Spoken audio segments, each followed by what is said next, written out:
চলেন আপনাদের সাথে শেয়ার করি আমার সাথে গতকাল রাতে ঘটে যাওয়া একটা ভৌতিক ঘটনা।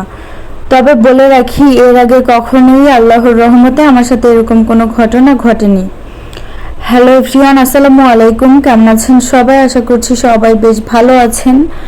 আমি তো জীবনে অনেক একা থেকেছি, বিশেষ করে নারায়ণগঞ্জে আমার রাতে একা অনেক থাকা হয়েছে যখন আমার হাজব্যান্ড ডিউটিতে থাকতো। আর এখানে কক্সবাজারে আসার পরেও বেশ কয়েকদিন আমার একা থাকা হয়েছে, তবে এরকম ঘটনার সম্মুখীন আমি এর আগে কখনোই হইনি। গতকাল রাতে ঘটনাটা শুরু হয় ঠিক 12:40-এর পর থেকে। হঠাৎ করে আমি খুব বিকট আওয়াজ পাচ্ছিলাম আমার রান্নাঘর থেকে। মনে হচ্ছিল আমার কিচেনে কেউ ইন্ডাকশনে রান্না করছে, খাবার নাড়ানাড়ি করছে, এমনকি ফিসফিস করে দুজন গল্প করতেছে, সেই সাথে আবার থালা বাসন ধোয়ার আওয়াজ। তো আমি বিষয়টা অতটা গুরুত্ব দেইনি, ভেবেছি হয়তো বা আশেপাশে অন্য ফ্ল্যাটে হচ্ছে রান্নাবান্না করছে, ওই শব্দই হয়তো আমার বাসায় আসছে। তো আমি ঘুমানোর চেষ্টা করেছি, কিন্তু ওই শব্দটা কমতেছেই না। এমনকি রাত 1:30 বাজে প্রায়, তখন অনবরত শব্দ হয়ে যাচ্ছে। তো আমার কিচেনের যার গেটের পাশেই আমার ফ্রিজ। তো আমি যখন ফ্রিজ পর্যন্ত যাই তখনও আমি স্পষ্ট শুনতে পেয়েছি আমার রান্নাঘরে কেউ কথা বলছে। যখন আমি কিচেনের লাইট অন করি তখনই দেখি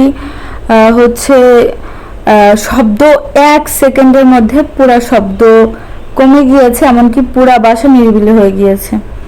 তারপরে আমি লাইট অন রেখেই ঘুমোতে চলে আসি। অনেকক্ষণ চেষ্টা করার পরে ঘুমিয়ে গিয়েছি। তার মধ্যে আবার আমার বাচ্চা 2বার কান্না করে উঠেছে।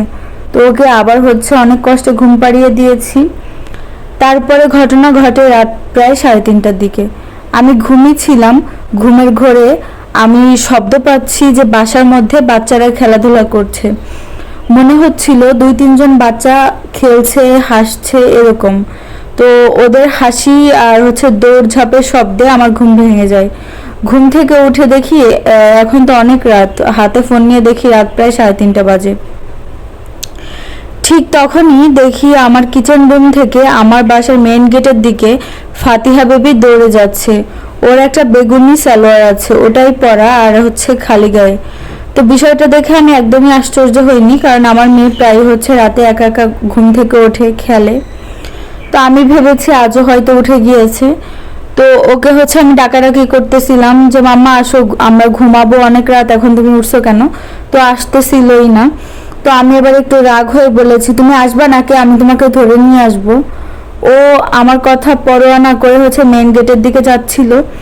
তো আমিও পিছে পিছে গিয়েছি। তো আমার মাস্টার বেডরুম থেকে আর অন্য বেডরুমে যাচ্ছিলাম। তো গেটের এখান থেকে আমি তখন তাকায় দেখি আমার বেবি বিছানায় ঘুমিয়ে আছে। এখন প্রশ্ন তাহলে ওই বাচ্চাটা কে?